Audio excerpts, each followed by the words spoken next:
Umur 40-an itu fase aneh. Lo udah nggak muda, tapi juga belum tua. Antara masih ngerasa punya waktu, tapi di sisi lain mulai sadar waktu tuh udah nggak sabar nunggu. Banyak orang di umur segitu baru sadar. Mereka bukan gagal karena kurang pinter, tapi karena terlalu lama percaya waktu masih banyak. Terlalu lama hidup di autopilot. Padahal, masa depan tuh nggak datang tiba-tiba.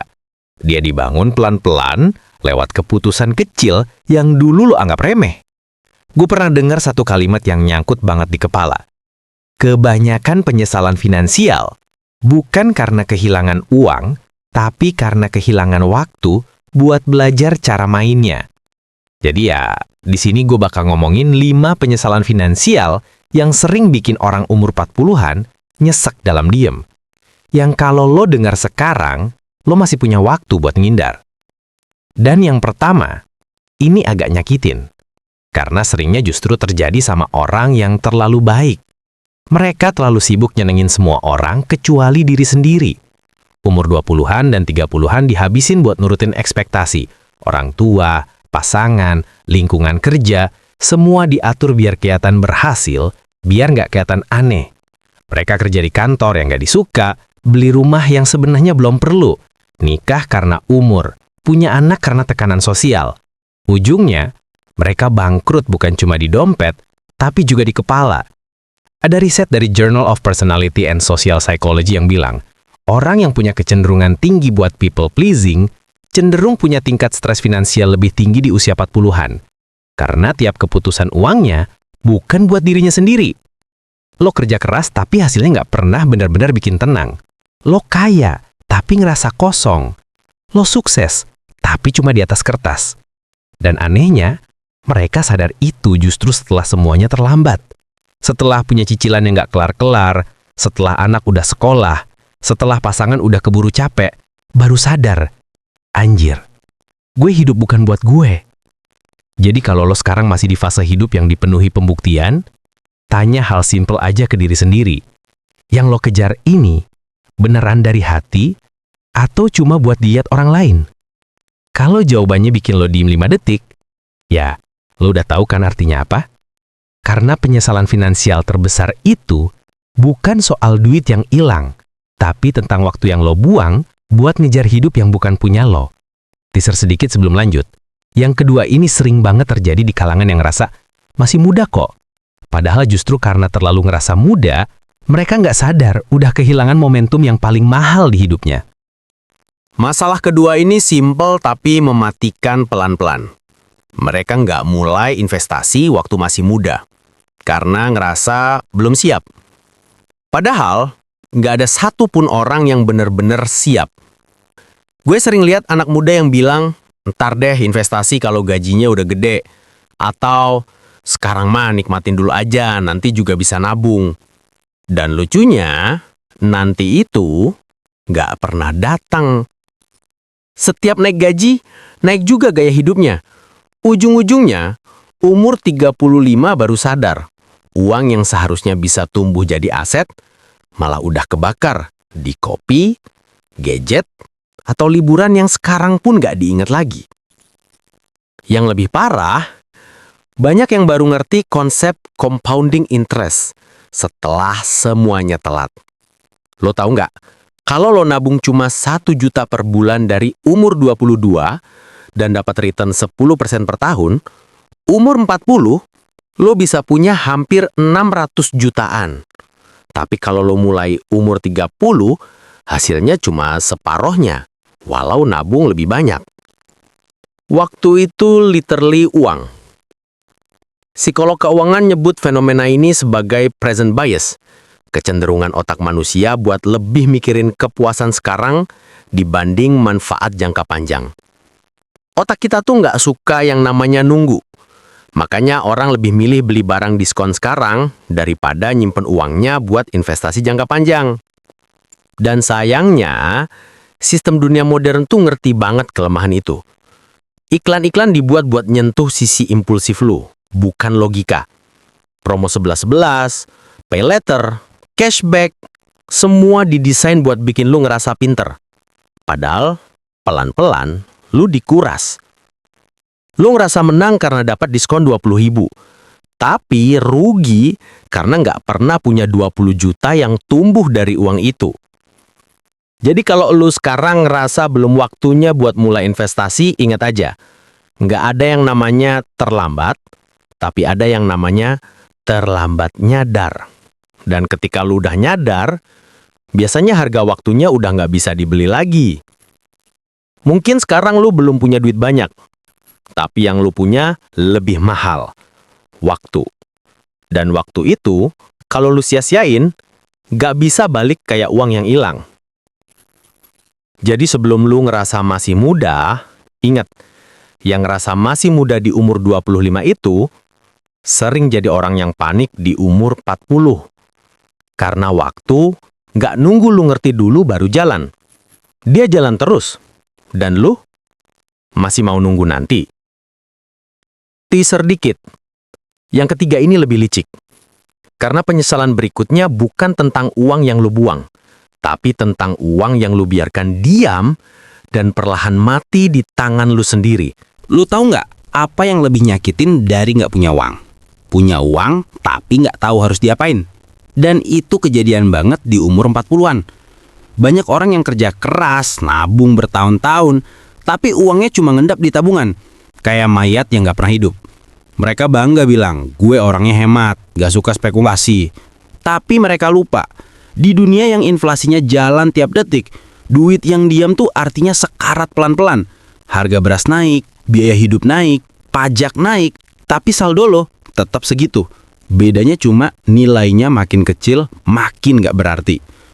Masalahnya bukan cuma di pengetahuan, tapi di mindset.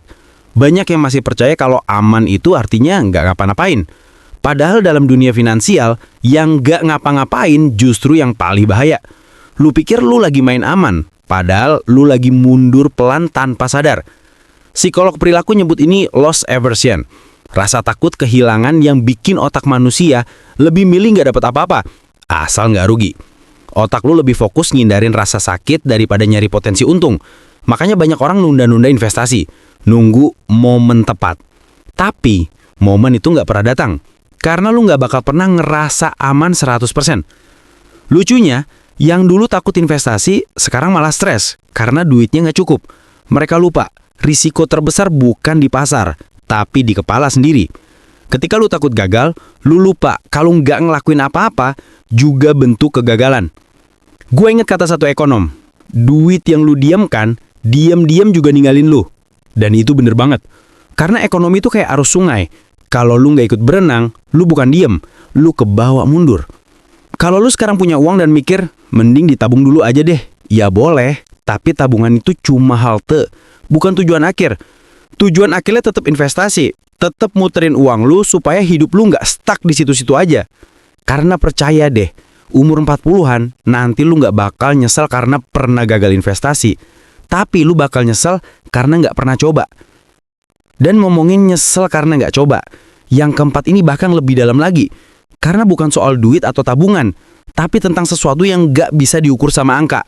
Kehilangan arah finansial yang lu bikin sendiri. Yang keempat ini berat, karena bukan cuma soal uang, tapi soal kehilangan arah hidup. Banyak orang umur 40-an yang sadar kalau mereka sebenarnya nggak tahu lagi buat apa mereka kerja.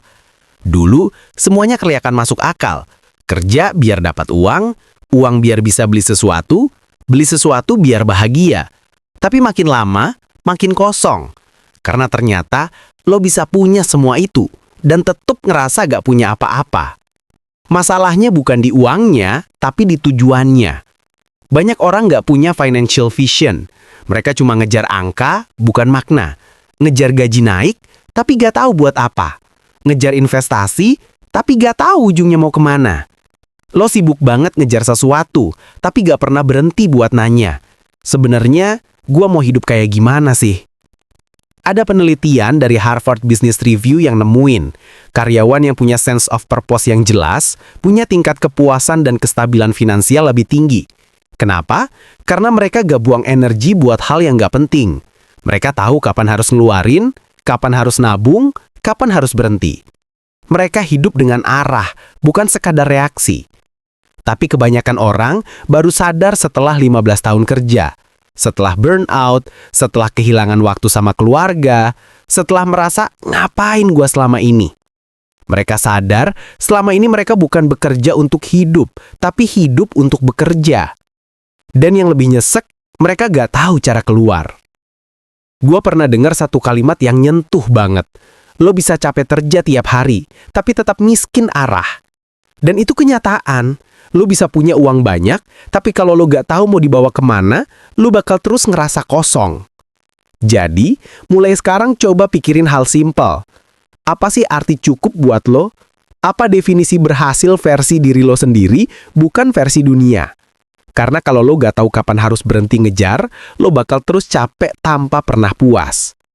Hidup itu bukan lomba siapa yang paling kaya, tapi siapa yang paling sadar buat apa dia ngelakuin semua ini. Dan kalau lo udah ngerti itu, lo bakal sadar penyesalan terakhir ini, yang kelima, adalah hal paling diam-diam tapi paling nyesek. Karena ini bukan soal masa lalu, tapi tentang rasa takut yang masih lo bawa sampai sekarang. Penyesalan terakhir ini gak kelihatan di laporan keuangan. Tapi beratnya bisa ngalahin utang sekalipun. Ini soal rasa takut buat mulai hal baru di umur yang udah gak muda lagi. Banyak orang umur 40-an ngerasa waktunya udah habis. Mereka pengen mulai bisnis tapi takut gagal, pengen ganti karir tapi malu mulai dari nol. Pengen belajar investasi tapi minder karena ngerasa udah telat. Dan akhirnya mereka diem. Mereka stuck di hidup yang gak bikin bahagia, tapi juga gak berani keluar. Lucunya, kalau lo tanya alasan mereka, hampir semuanya ngomong hal yang sama. Nanti aja deh. Padahal nanti itu gak ada di kalender. Itu cuma cara halus buat bilang, gue takut. Ada teori psikologi namanya status quo bias, di mana otak manusia lebih milih hal yang familiar walaupun gak nyaman. Karena bagi otak, perubahan itu bahaya. Otak lo lebih milih stuck di tempat yang aman, meskipun bikin sengsara, daripada melangkah ke sesuatu yang belum pasti, tapi bisa lebih baik. Dan disitulah perang paling berat di umur 40-an terjadi. Bukan lawan waktu, tapi lawan diri sendiri. Gue sering lihat orang yang bilang, kalau aja dulu gue berani mulai bisnis, atau kalau aja dulu gue nggak takut pindah kerja. Tapi hidup tuh nggak punya tombol undo. Lo cuma bisa milih, mau terus nyalahin waktu, atau akhirnya mulai ngelawan rasa takut itu. Faktanya, banyak pengusaha sukses justru mulai di usia 40-an. Colonel Sanders ngeracik resep KFC di umur 62. Vera Wang baru jadi desainer di umur 40. Jadi, bukan masalah udah tua, tapi masalah lo mau berhenti ngeluh dan mulai apa enggak. Kalau lo masih ngerasa takut gagal, coba pikir gini, lo udah pernah gagal belum? Lo pernah kehilangan belum? Pernah ngerasain ditolak? Diremehkan? Direpotin? Dipatahin? Kalau iya, berarti lo udah kuat. Jadi kenapa harus takut ngulangin sesuatu yang udah pernah lo lewatin? Karena pada akhirnya, penyesalan terbesar di umur 40-an bukan karena lo miskin, bukan karena lo salah pilih kerja, tapi karena lo sadar, lo pernah punya kesempatan buat ngerubah hidup lo, tapi lo biarin lewat begitu aja. Jadi kalau sekarang, lo masih di umur 20-an atau 30-an, jangan tunggu ngerasa siap. Karena nggak akan pernah ada momen yang pas. Yang ada cuma momen sekarang. Dan itu satu-satunya waktu yang lo punya buat nyegah semua penyesalan ini jadi kenyataan. Karena satu hal yang nggak bisa dibeli, bahkan sama orang terkaya di dunia pun, adalah waktu yang udah lewat. Jadi sebelum lo nyesel di umur 40-an nanti, mungkin ini saatnya lo mulai berani. Berani gagal, berani berubah, berani mulai. Karena hidup yang gak lo kendalikan akan dikendalikan sama penyesalan.